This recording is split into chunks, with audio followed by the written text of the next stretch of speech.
انا طالب في ثانويه عامه. نفسي اطلع الاول على الدوله، على الجمهوريه، واخش كليه طب مثلا.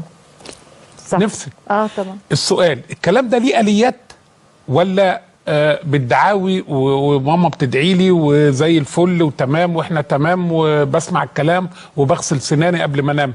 لا، ليه اليات طبعا. موجوده، يكون عندك كتب، دفع المصاريف، مذاكر فيها، عامل ملخصاتي، شايف اسئله واجوبه، امتحانات السنوات اللي فاتت، عملت الدروس، حضرتها كلها، مش كده برضو؟ صحيح. اليات ومحددات. الكلام ده ممكن لو كانت الدولة، نقول تاني بقى، لو كانت الدولة سمعت ما يقوله صلاح جودة من 50 شهر أو 55 شهر، ما كناش وصلنا اللي احنا فيه دلوقتي. قلنا روجيتا موجودة في دول العالم كلها يا أستاذ. وعلشان نتكلم في دوت، في ناس هنا، احنا للأسف الشديد عندنا اتجاهين في الاقتصاديين اللي موجودين. ناس غربي الهوى وصندوقي الهوى، هو هواه كده الناحية التانية، يعني هواه ماشي مع زي ما يقولوا، وشايف ان اللي بيقولوا صندوق النقد الدولي والبنك الدولي والامريكان والغرب هو قرآن لا يأتيه الباطل. نقول له يا سيد الفاضل، الكلام ده كلام فارغ، عشان بس من الاول كده كلام فارغ. في ناس تانية ايديها في الشغل العمل اللي موجود. نمسك اكبر 5 دول رأس مالية على مستوى العالم، لان الناس الاقتراحات اللي هقولها تاني دي او للمره ال600 هيقولوا لك ايه، اصل احنا التجاره العالميه. نقول له لا لا لا، انت راجل ما بتقراش وما انتش واخد بالك من الدنيا. اكبر 5 دول في العالم راس ماليه: الولايات المتحده الامريكيه، اليابان، انجلترا، فرنسا، المانيا. مزبوط. في اكبر من دول الدول راس ماليه؟ لا. طيب، في اكبر من دول الدول ديمقراطيه؟ المفروض لا. في اكبر من دول الدول داعمه للديمقراطيه والراسماليه والكلام الحلو ده؟ لا. حلو. عندهم ما يسمى بالحد الاقصى لهامش الربح للسلع والخدمات. جميع الدول دي حطت نظام عندها، اي لبس ممنوع يزيد هامش الربح بتاعه عن 20%. اللي يدخل الفم 25%. الصناعات الهندسيه، الثلاجات والغسالات والمراوح والمكاوي والتلفزيون اللي هي الهندسيه والعربيات 30%. الصناعات الاستخراجيه 35%، اللي هي الحديد والاسمنت والاسمده والسيراميك والالمونيا وكل الليله دي 35%. ده دول العالم اتفقت عليه، والكلام ده ماشي مش من النهارده بقى، من 10 سنين و15 سنه و20 سنه هم ماشيين على كده. احنا خدنا الحته ان لا، ده التجاره العالميه والتجاره يعني حره، يعني معناها نمشي بلبوص في الشارع ما حدش يقول لي انت بتعمل ايه. صح. كلام فارغ ضد المنطق الكلام ده. نشوف بقى هنا، انا بنطالب برئيس الدوله، هو قال انا ممكن اعمل دي. طبعا ممكن اعمله، بس لو اتخذت الاليات دي وبناس غير اللي موجودين دولت، لان دولت سبب المشكله، لا يمكن يكون سبب المشكله هو سبب الحل، عشان نبقى بس واقعيين من الاول. اللي تسبب في المشكله على مدار سنه واثنين وثلاثه واربعه وخمسه لا يمكن يكون السبب في الحل. اللي هم المجموعه الاقتصاديه اللي موجوده والساده مستشارين رئيس الدوله الاقتصاديه، اللي هي المجموعه الاقتصاديه الاستشاريه لرئيس الدوله. دولت قلنا الكلام، حتى يعني في منطق يقولوا ماشي، الناس دي مجانين. يعني صلاح جودة بيقول، محمود عمارة بيقول، صبري الشبراوي بيقول، نادر نور الدين بيقول، وائل قدورة بيقول، مش هاتوا المجانين دولت يقولوا لنا ازاي نناقشهم في الجنان بتاعهم ده، هل الكلام ده ممكن ولا مش ممكن يا اساتذه؟ نقول لهم بقى الحلول ايه تاني. لما يكون عندي تكلفه طن الاسمنت 296 جنيه تكلفته بالورقه والقلم، وبيعه ب 800 جنيه للراجل المستثمر، للراجل المستهلك المصري، يبقى انا بكسب 250%. طب على مستوى دول العالم 35%. يبقى في حاجه غلط هنا. يا انا غلط، يا الدوله عاوزه تدي فلوسي للناس الفاسدين. كلام واضح. يا الدوله فيهم واحد بيحمي الناس دي بيقبض منه. ايوه. يا هو الراجل اللي موجود ده اللي خايف ياخد القرار ده راجل في حاجه في دماغه. ما في يعني ضد، ما هو احنا بنقول 1 2 3 وجبت لحضرتك اكبر 5 دول راس ماليه. طب نشوف تجارب الدول الراس ماليه دي عملت ايه. سنه 2004 الحاج بوش الابن زاد سعر السلع الغذائيه هناك، هامش الربح وصل 48%. اوكي. اللي احنا بنقول عليه جورج بوش المجنون، مش كنا بنقول كده؟ مجنون لسه بنقول راجل مجنون ده، وهو اللي عمل مصايب في سياسته الخارجيه، في سياسته لينا احنا، انما بالنسبه لهم راجل محترم وفاخر. لما زاد السعر ل 48% اصدر قرار بصفته رئيس الحكومه الفيدراليه ان السعر ما يزيدش عن 25% للسلع الغذائيه. نشوف حاله ثانيه. سنه 2009 الحاج ساركوزي اظن ده ما حدش يقول لي اشتراكي، ده راجل كان فلاتي حتى لا مؤاخذه يعني يعني قصدي يعني ما يمشيش الناحيه ملهاش دعوه على فكره الفلاتي يعني بالاشتراك، يعني قصدي يعني ما هوش راجل نقدر نقول ما هو في الحزب الاشتراكي بيجي، لا ما هوش من انصار ده. ايوه تمام. لما وصل هناك سعر المواد الغذائيه المكسب فيها 38%، رجعوا ل 25% وقام ضايف على القرار بقى بتاعه لانه راجل فاهم عن الحاج جورج بوش. كل مصنع وكل مستورد يحط على المنتج بتاعه تيكت لسعر المصنع، هامش الربح طالع لتاجر الجمله، لتاجر التجزئه، للمستهلك قد ايه، علشان يبقى دولت ما يزيدوش عن 25%. طيب ده بالظبط اللي بيحصل عندنا. تمام. الحاج ساركوزي ده نقدر نقول عليه راجل مش راس مالي؟ لا راس مالي طبعا. مش ديمقراطي؟ المفروض مش يعني مش ليبرالي؟ طب امال ايه؟ تمام بقى؟ احنا مش عاوزين ناخد القرار ده لان في ناس ليها مصالح. بقول لحضرتك لما طن الاسمنت يبقى تكلفته مش 300 296. انا مش فاهمه هم طب ما بيعملوش حاجه ليه؟ ما انا بقول لحضرتك يعني ايه في جزء من مصالح؟ الفساد. طب هدي لحضرتك حاجه تانية.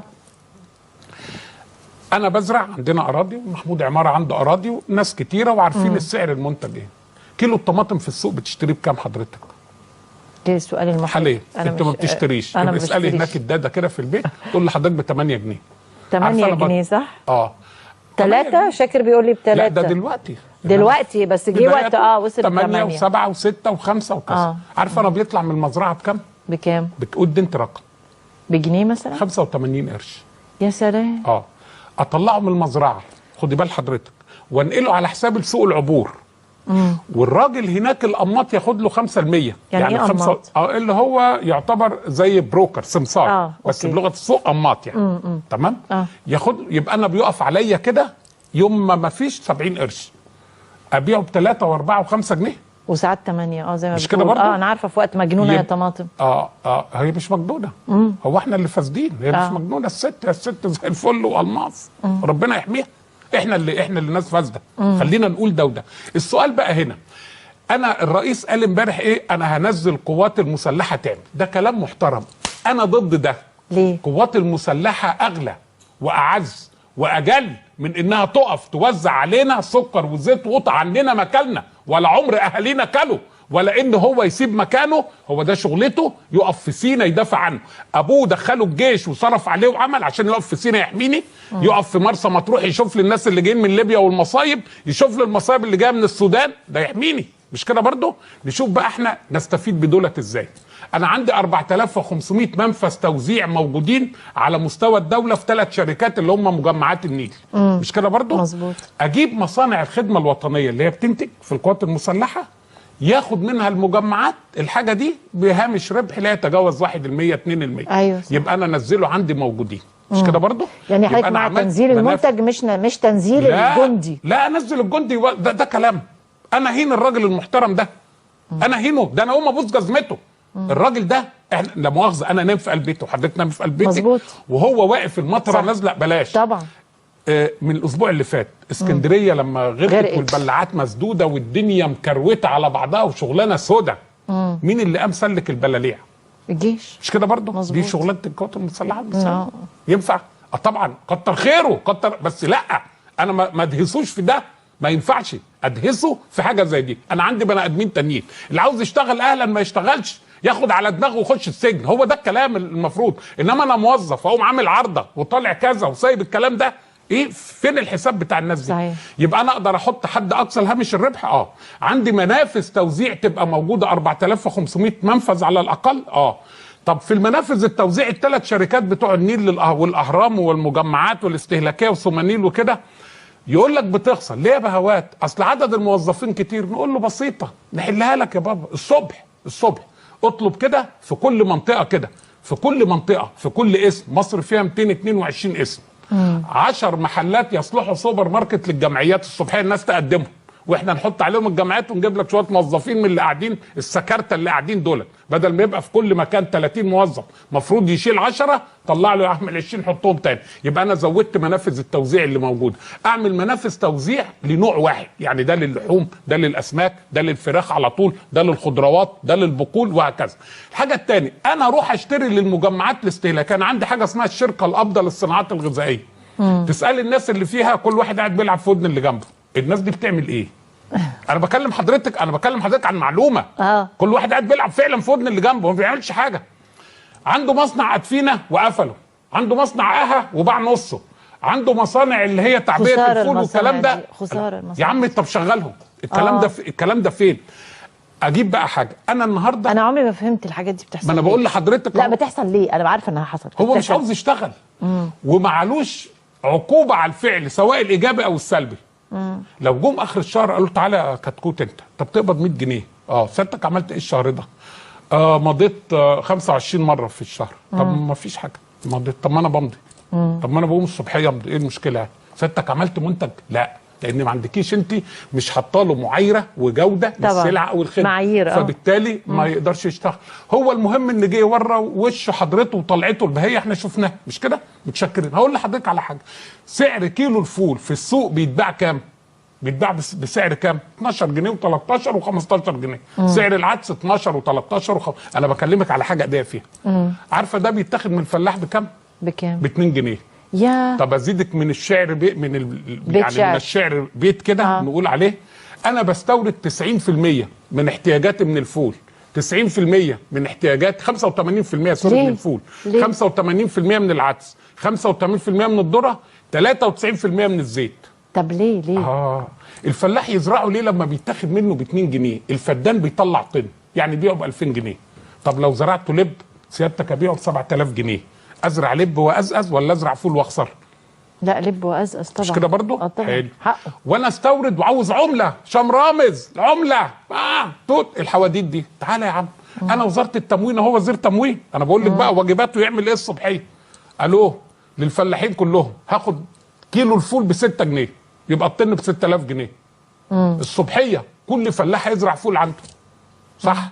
اخده عندي ب 6 جنيه اغلفه وابيعه والكيلو تمام اخد جنيه فيه 7 جنيه. يبقى انا رخصت السعر في السوق. صح.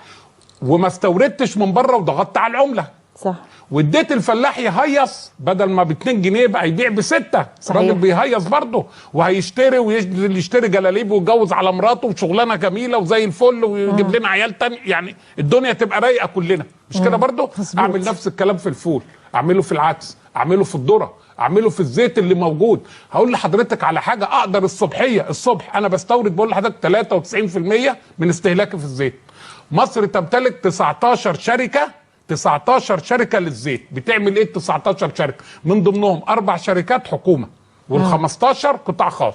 يعمل ايه سيادتك؟ يشتري الزيت من بره يدخله مكنه يكرره بس. فانا بشتري البلوك. طب عشان وقتنا ما انا هقول لحضرتك. لا يعني اللي بيحصل الكلام اللي بيتقال ده صعب التحقيق. لا صعب تحقيقه بالاليات دي. لازم اعمل الجدول دوت علشان الكلام ده يمشي. اقدر اخفض الصبحيه يقول هنعمل حد اقصى لهامش الربح للسلع والخدمات وكل سلعه تقول لي تكلفتها كام والناس الجهاز مركزي المحاسبات موجود والمحاسبين وبتوع الضرايب موجودين والناس دولت اللي موجودين. استخدم منافذ التوزيع اللي موجوده عندي. ممنوع ان انا استورد اي حاجه ليها مثيل اجنبي موجود عندي. استوردها عاوز نقول له ايوه. البنك المركزي يفتح اعتمادين. الحاجه الاصلانيه انا هستورد والله جهاز للكلى ما عنديش مثيل ليه. هستورد كاميرا زي اللي احنا قدامنا دي ما بصنعهاش هنا. ده الدولار ب7 جنيه. طب رايح استورد كلاب وقطط ميته وغوايش وضفاير وادوات كتابيه وكراسات ومساطر واقلام وبرايات وشوزات وتيشيرتات وماله.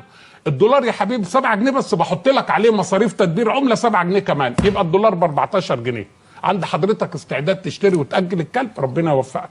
ما عندكش احنا متشكرين وربنا يوفقك. خلص. غير كده يبقى احنا بنتكلم في الوهم. وكمان شهر حضرتك نهايه الشهر كده على اول 12 او اخر 12 هتجيبيني يا صلاح ايه رايك في القرار اللي كان خده الرئيس السيسي في يوم 2/11 وقال الاسعار غليت ولقيناها زادت. هقول لحضرتك لانهم هم ما سمعوش الكلام اللي احنا قلنا عليه. انما نقدر نحقق ده منتهى السهوله واليسر. عاوزه حزم وحسم. للاسف الشديد مش موجودين. انما لما اقول الصبحيه ان انا هعمل سلع استرشاديه ده كلام مايع. اللي هو هعمل لك سلعه استرشاديه. طب انا لما سيادتك ما خدتش بالسلعه الاسترشاديه تعملي لي ايه؟ ايه العقوبه اللي عليا؟ انا بشكرك جدا. نقدر نعمل هو ده بس اللي عاوز نوصل له. نقدر نعمل ده في شهر. انا من انصار ده هتعمل في 15 يوم الصبح. 15 يوم الصبح حد اقصى الهامش الربح كده تك تك اللي احنا قلنا عليه. منافذ التوزيع دي تبقى موجوده كلها. الشركه القابضه للصناعات الغذائيه تشتغل، وزير التموين يعلن انه هيشتري الحاجات دي. الكلام ده الفول بيتزرع حضرتك 33 يوم، العدس بيتزرع في 36 يوم، يعني نقدر نعمل دول. بشكرك جدا يا دكتور، حضرتك اتاخرت، كان نفسي تيجي بدري شويه عن كده. بشكرك جدا، واهو يعني نسمع الكلام، يمكن هذه الامور تتحقق لعل وعسى، لانه للاسف اي كلام عن الاسعار نتيجته بتكون تاني يوم ارتفاع في الاسعار على طول، اوتوماتيكي زي ما بيقولوا.